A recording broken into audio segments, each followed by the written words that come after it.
What's good, y'all? It's your boy Ross back at it again with another video. So I'm going to check out the insane social media spiral of Ricochet. I believe this video is by Pro Wrestling Bits.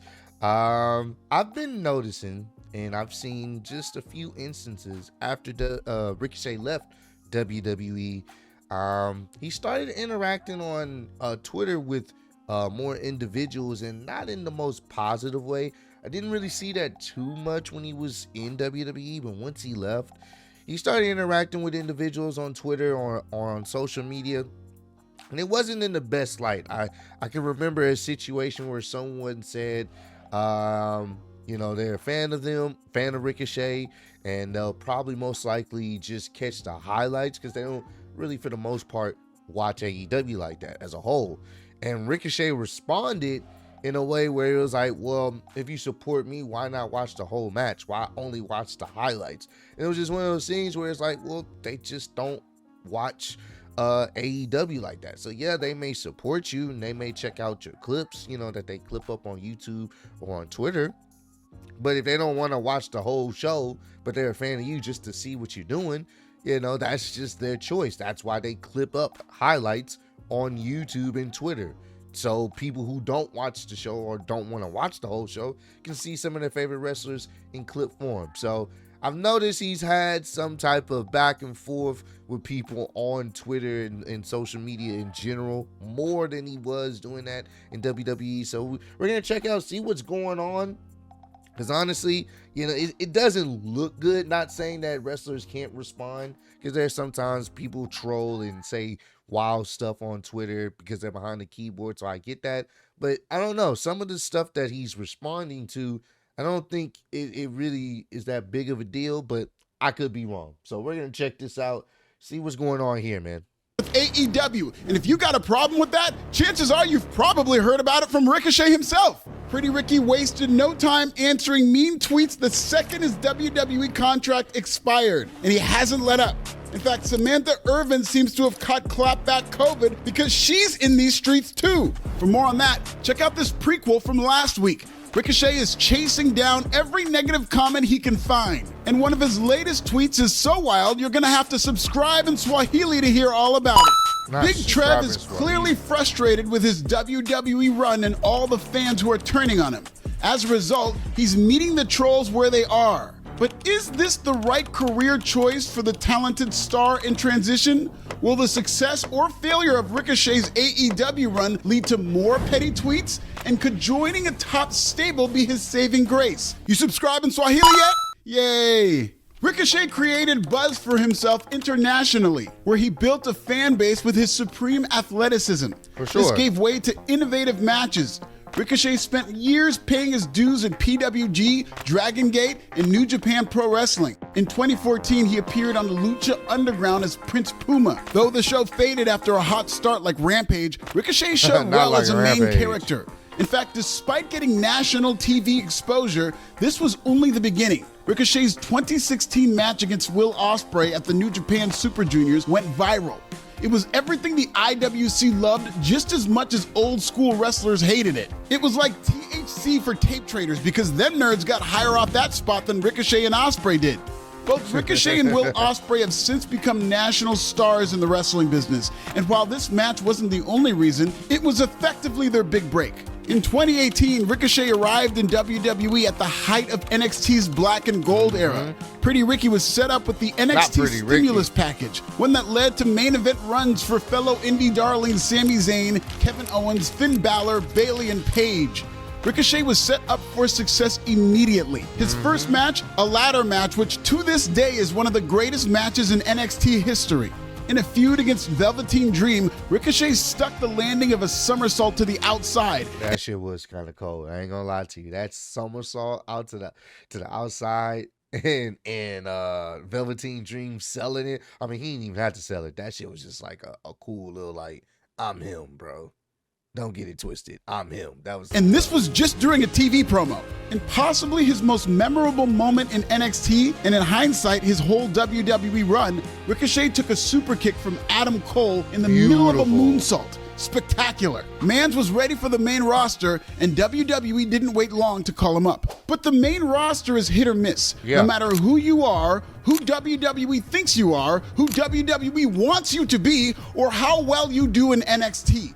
Ricochet's run on the main roster wasn't a failure, but he never seemed to reach his superstar potential as the main eventer he was everywhere else he had been, possibly due to size and limited talking ability. I was always on television. I was always showcased on television, so that was always nice, but I felt like it was always for Shinsuke, for Sammy, for Sheamus, for someone else. It was never like Ricochet's story. Being a star on the indies tends to count against you in WWE, especially during the Vince McMahon years. And after running into WWE's vaunted glass ceiling, Ricochet quit the company. And within a few months, Pretty Ricky was all elite. I felt like I was able to like be on the next level of performers there, I guess. But I felt like I was starting over again. I felt like I was starting over with the Braun Breakers and the Ilias and the Car. And look, he has every right to feel that way, to bet on himself.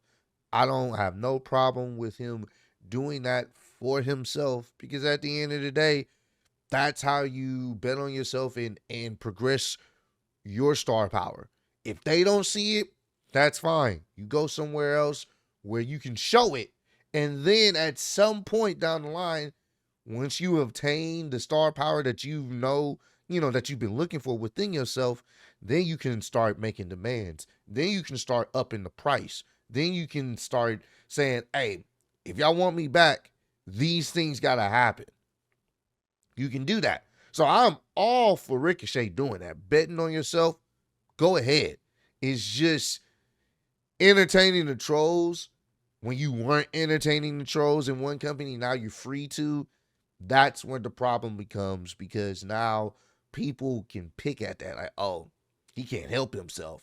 And, I think he's a fantastic athlete, fantastic wrestler. I think he's above entertaining the trolls. And a lot of the, some of the stuff that I've seen, it wasn't even trolls. It was people just giving their genuine opinion, and he just disagreed with it in a way where it was like, I don't think that's necessary. I think you're better than that. So I don't know. Carmelos and the new guys just coming in. Like, I feel like Ricochet was with those guys coming back in. It's like, man, I've already been here for 5 or 6 years. Like, I want to be doing something else, In a recent Twitter poll, Ricochet asked his followers which version of Ricochet they liked best.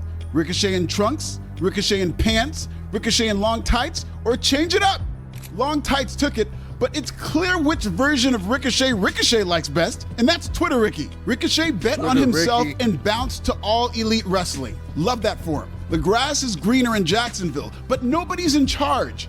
In AEW, Ricochet is like a child of divorce, and Tony Khan is the stepdad with visitation rights who lets the kid drink beer out the fridge. When there's no adult in the room, you gotta take it upon yourself to be a professional, because Tony Khan's idea of professionalism is a grammatically correct tweet calling someone an asshole. For the most part, Ricochet has been a pro. He's wearing suits and traveling the world. He's had good matches post-WWE. He's about to main event the Tokyo Dome against Zack Sabre Jr., and Dave Meltzer's reporting it's going to take place at Backlash. Ricochet leaving WWE to go to the competition in the middle of a wrestling war means dealing with the tribalism that comes with it. Yeah. But only if he chooses to.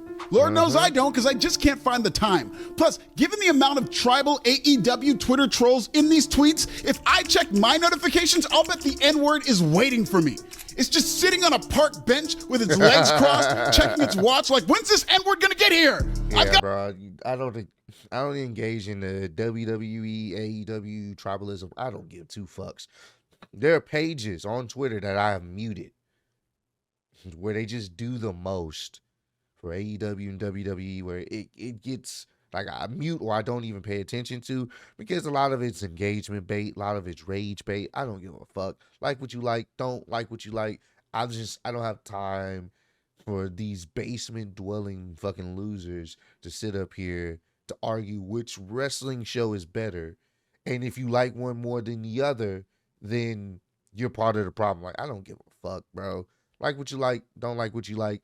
And he shouldn't give a fuck either, because he's making a lot of money doing what he loves. Let these people talk shit about him. Let these people Say what they want to say. If anything, respond to the sensical comments. You know what I'm saying? The people that support you, not respond to the people that don't give a shit. Granted, I understand we're humans, and sometimes you get fed up. Sometimes you be like, "Hey, bro, eat a dick." Fuck you. I get it, but also at the same time, you don't have to. That's all I'm saying. Like, even me, I'm trying to work on not responding to assholes. I'll be like, all right, LOL, or I'll block you, whatever, so. Gotta pick up my daughter from soccer practice. Oh, my wife is gonna be so pissed. That's right, I gave the N-word to wife and kids in that joke. That word has no power over me, nigga. In AEW, many stars choose to respond to comments and spar with fans. WWE takes that choice away from its stars. Yeah. It's understood that you do not get into Twitter fights while representing a global entertainment brand. Yeah. WWE does not pay for meals for its independent contractors, which is bullshit. But the lack of a food budget also means the wrestlers can't feed the trolls. I have no problem with this rule because it protects a lot of wrestlers from themselves. Yes. When people Google themselves, the negative will always stand out more than the positive, even if most of what's said about them online is positive. Despite the endless praise for Ricochet and his ability, Samantha Irvin tweeted out that, quote, all he heard was that he's a jobber. If that's the case, Ricochet was ignoring all the positive tweets about him, which is a tragedy. Pro wrestling is a vanity business. Don't ask me how I know, but these stars read everything that's said about them. But WWE is a no-sell business. Yeah. WWE superstars are paid to act like superstars and not give any Twitter agitators the time of day. Tony Khan has... You rarely see most, like, they unless it's like somebody's being like really weird and kind of creepy and disgusting, you rarely see them respond. Like, rarely do they respond to any Twitter trolls because there's no need to. They don't buy into that part. You know what I'm saying? Like, they no sell a lot of the trolls, but in AEW, a lot of their talent, they just say fuck it, and they buy in and they go in to the trolls, and then they look kind of foolish in the end because it's like, bro, you're arguing with someone on Twitter about what's going on your show, bro. You shouldn't, because guess what? You're on television. They're watching you. You're not watching them. So, I don't know. It's a different philosophy. WWE is the no-sell company, while AEW sells everything, except tickets. This is the president who called Triple H and Shawn Michaels bald asshole in a famous crash out before Dynamite lost head-to-head against NXT. So if the president is talking shit, rest assured the stars will follow suit. Yeah. And a suited up Ricochet is doing just that. In response to a fan telling Ricochet to put the phone down, something he probably should do at this point, Ricochet said, "Suck my dick." Hilarious. Honestly, I laughed my eggplant emoji dick off reading this. Made me think of G.I. Jane. Master Chief? Lieutenant? Suck my dick. Timberland, you want in on this? Yo, this Timberland. Tell him I said suck my dick. Hey, yo, New Jack, talk to these niggas. Suck my dick. It's like telling people to suck your dick is a side effect of alopecia. What? By inviting random ex-users to fillet him, Rock Hard Ricky is doing exactly what his critics want him to do. He's reacting. Yeah. He's crashing out. He's feeding the trolls. Ricochet has been going back and forth with these niggas since the day Braun Breaker sent him to a medical facility. He clearly had a lot to get off his tatted up chest and wasn't holding back. Ricochet has always been criticized for his promo skills, and rightfully so. But I didn't come here to talk. Then shut up. But Ricochet has no problem. That's messed up. I ain't come here to talk, then shut up. He shuts up. That's cold. Problem cutting a Twitter promo. Ricochet's replies are like a town hall meeting at an insane asylum, and Twitter Ricky is just trying to convince the crazies in the comments that he's a good dude. If Trevor could just take that pettiness online and blend it with his character's promos, he'd be a superstar. He can do that in AEW right now while he still has the new car smell on him. In fact, that trajectory may have started this past week. Dynamite kicked off with the Hurt Syndicate announcing their mission statement after Excalibur got his black eyes mixed up. And it turned out to be that man, the right side of your screen. excuse me, left side of your screen. MVP and the artists formerly known as the Hurt Business pulled up to Dynamite with more aura than I've seen from any AEW star in at least. Yeah, no, I'm not gonna lie to you. I did watch this because I wanted to check this out. This is actually pretty good. Crowd was really engaged with them. Heard MVP chants. Like, I like their entrance theme music. I like what they got here. They do have aura. They do seem legit. Like, they look like a good stable that can actually whoop your ass. This is what we wanted in WWE more of, and we weren't able to get. But they have the most aura right now in AEW, and I hope they don't drop the ball with them. I hope they don't. 2 years. And yes, that includes 2 Will Ospreys. Fans saw these ex-WWE guys as the biggest stars in the building. This will only continue while the Whitepool Combat Club continues to bully AEW's homegrown babyfaces. MVP is handing out business cards and recruiting select black talent. So essentially, it's like a golden ticket to join Willy Wonka and the Chocolate People. The man's even got a cane, like the Black Willy Wonka, like Trick Willy Wonka. Max Caster was a potential recruit, but something tells me it won't pan out because Caster is right back in Tony Khan's doghouse, ironically for his own Twitter controversy. Ricochet is also a golden ticket winner, and oh, by the way, it happened on the same night Ricky joined forces with the returning Will Hobbs. I feel a type of way about AEW booking black people in pods, but at least it's a ripoff of a good WWE idea. And the Hurt Business in AEW should be MVP, Shelton Benjamin, Bobby Lashley, Will Hobbs, and Ricochet. Ricochet could learn from MVP about cutting promos in real life. Maybe SMD could be his new catchphrase. Fuck it, have the fans say it with you. Ricky's already got the suit to be a member of the Hurt Business. Yeah. Now he can be the Randy Orton to Will Hobbs' Batista. Talented as he is, Ricochet has not yet proven he could be a top guy in a national promotion by himself. That'd be interesting. Most stars can't. Randy Orton and Batista couldn't until they joined the right group, and that's what both Ricochet and Hobbs need to do. Ricochet and Will Hobbs are 2 diamonds in the rough. By rubbing elbows with former WWE guys who are seen as bigger stars, they both can become main eventers. By doing so, AEW will have used former WWE talent in the right way, not to rely on nostalgia, but to create new stars, to realize Ricochet's untapped potential. Ricochet can do whatever he wants online. Every AEW star can under Tony's stepdaddy. And if you're getting paid for that SMD talk, get it how you live. But if Ricochet wants to carry himself like a star in real life, he needs to A, quit the comments and dedicate that time to promos, B, join the Hurt Syndicate, and C, turn on Will Ospreay immediately. Who will be invited to suck Ricochet's dick next? Tell me in the comments. Hey, very interesting video. It makes some very interesting points too. Like I can honestly say, maybe him joining the Hurt Syndicate, that could be something good. You know what I'm saying? Like that could be something that can get him more over, have him turn heel. They could do something like that. Hopefully they capitalize on that. And he makes also another fair point. I wouldn't give in to the troll unless you're a heel, like what McIntyre was doing, playing into his character. If you're a heel, yes, do it that way. Don't be a babyface and you're going and you're playing into the trolls. Troll back as if your character is on that type of timing, if that makes any sense. If you're gonna do it that way. You can tie it in to your character overall. I think that would be a better outlook than, oh, you're just responding to Twitter trolls because they're getting under your skin.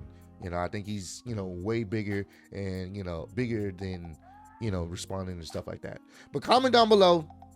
Let me know, how do y'all feel about Ricochet so far in AEW? How y'all feel about his, his responses on Twitter? Do you think he should put the phone down and focus less on the trolls and focus on bettering his character in AEW, or do you think he should keep engaging with the trolls and maybe turn that into something that could benefit his character in AEW? Y'all let me know how y'all feel about it down below. But I appreciate all love, support. Road to 150K. Appreciate y'all kicking with me. See you on the next one. Peace.